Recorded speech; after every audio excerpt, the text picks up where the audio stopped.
Výstup na Gerlach nie je úplne najľahší, ale dá sa to. Že je to len kúsok nahor, tak ale hory sú klamlivé a je to ešte náročné.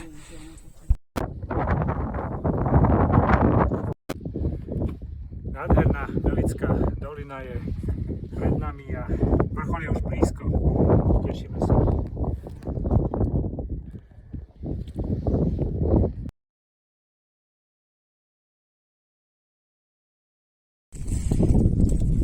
Gerlach. Slovensko je nádherná krajina. Hore na Gerlachu je to nádherné, ale musím byť opatrný v natáčaní, pretože je tu veľa turistov, tak aby som zachytil iba hory.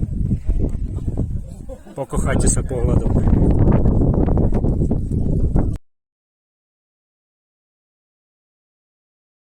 Tak toto nevyzerá, ale je to najťažší úsek cesty a je úplne na záver.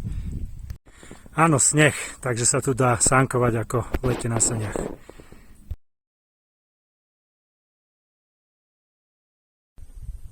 Keď to zhrniem, túra na Gerlach celku náročná, odporúčam niekoľko pred, chodievať troška, behať, troška bicyklovať a následne sa to dá zvládnuť.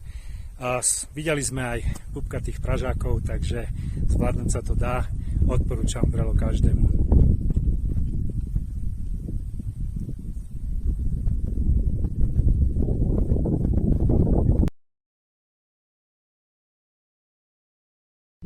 Takéto rozkošné kamziky vôbec nie sú plaché.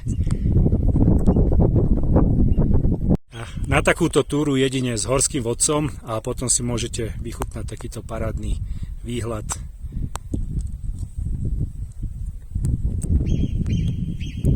A svišťanie svišťa takisto.